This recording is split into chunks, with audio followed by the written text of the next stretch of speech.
តើបងប្អូនធ្លាប់ឆ្ងល់ដែរទេថាហេតុអ្វីបានជាដំណាំមួយដើមលូតលាស់ល្អស្លឹកបៃតងផ្កាច្រើនផ្លែធំខណៈដំណាំមួយទៀតនៅក្បែរគ្នាបែរជាលូតលាស់យឺតស្លឹកលឿងឬផ្លែមិនសូវល្អ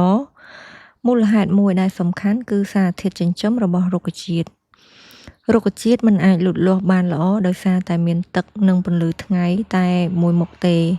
វាត្រូវការសារធាតុចិញ្ចឹមជាច្រើនប្រភេទហើយសារធាតុនីមួយៗ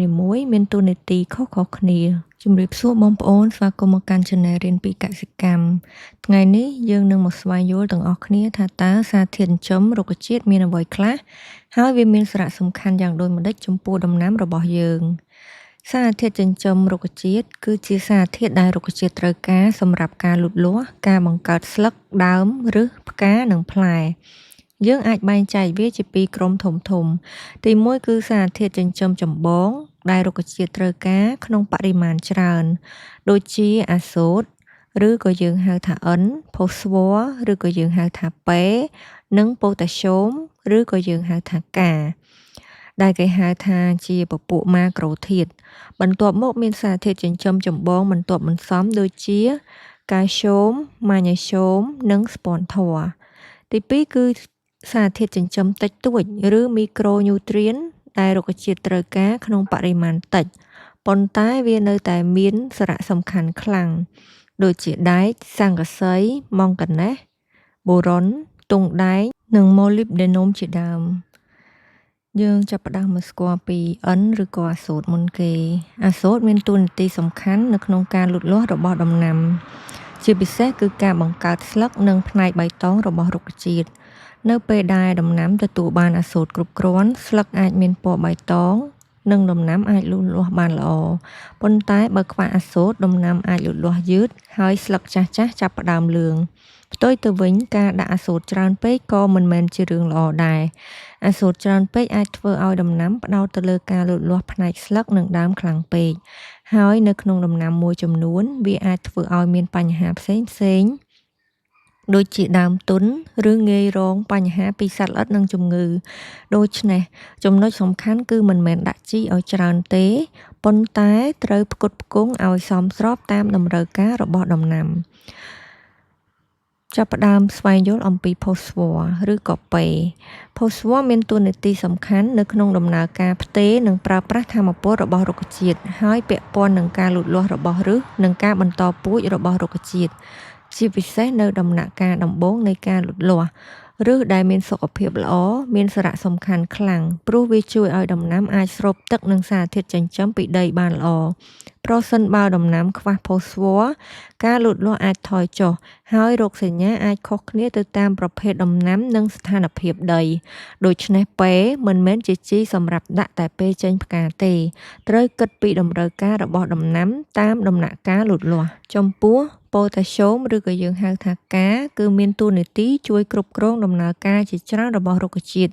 រួមទាំងការគ្រប់គ្រងទឹកនិងជួយឲ្យរុក្ខជាតិមានភាពរឹងមាំនៅក្នុងដំណាំដែលផ្ដល់ផលជាផ្លែឬក៏គ្រាប់ប៉ូតាស្យូមក៏មានសារៈសំខាន់ចំពោះគុណភាពនិងការបង្កើនផលផងដែរ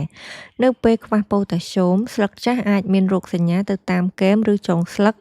ហើយរោគសញ្ញាអាចរីករាលដាលទៅតំបន់ផ្សេងៗ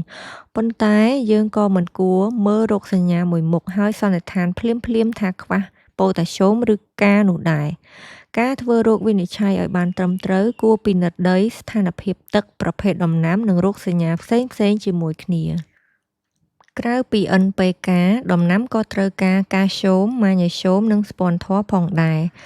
កាល់ស្យូមមានសារៈសំខាន់ចំពោះរចនាសម្ព័ន្ធនិងការលូតលាស់របស់កោសិការុក្ខជាតិជាពិសេសតំបន់ដែលកំពុងលូតលាស់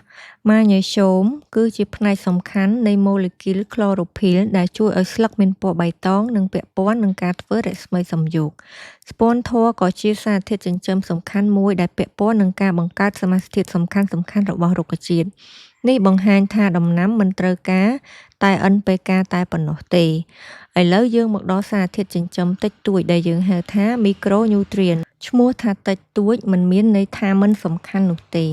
ដំណាំត្រូវការសារធាតុដូចជាដែកស័ង្កសីម៉ង់កាណេសបូរុនទង់ដែងនិងម៉ូលីបដែនក្នុងបរិមាណតិច ប៉ុន្តែវាចូលរួមក្នុងដំណើរការសំខាន់ៗរបស់រុក្ខជាតិឧទាហរណ៍ថាដែកពាក់ព័ន្ធនឹងដំណើរការសំខាន់ៗក្នុងរុក្ខជាតិនិងការបង្កើតក្លូរ៉ូហ្វីលស័ង្កសីពាក់ព័ន្ធនឹងដំណើរការលូតលាស់និងអង់ស៊ីមជាច្រើនបូរ៉ុនមានតួនាទីសំខាន់ក្នុងការលូតលាស់ជាលិកាថ្មី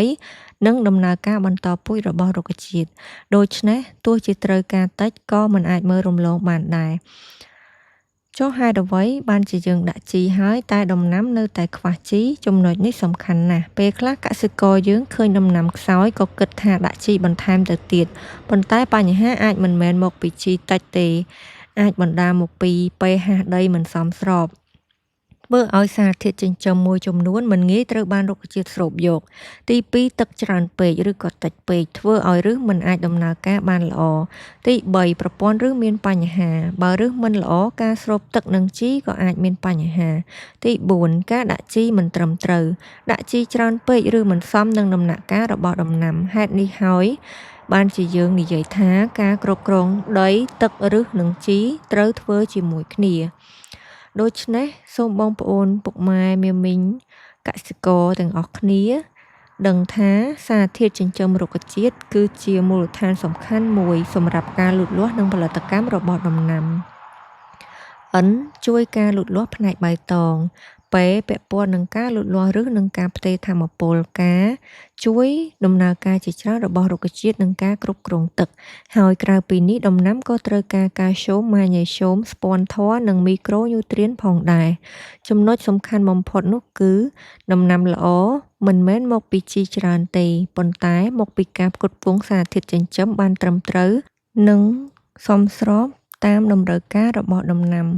បើបងប្អូនយល់ថាវីដេអូនេះមានប្រយោជន៍សូមចុច like Subscribe និង Share ដើម្បីគាំទ្រ Channel រៀនពីកសិកម្មរបស់ខ្ញុំសូមអរគុណនិងសូមជម្រាបលាជួបគ្នានៅវីដេអូបន្ទាប់ដែលយើងនឹងនិយាយអំពីពេលដំណាំខ្វះសារធាតុនីមួយៗតើយើងអាចសង្កេតឃើញអ្វីនៅលើស្លឹកនិងដើមសូមអរគុណនិងជួបគ្នានៅវីដេអូក្រោយ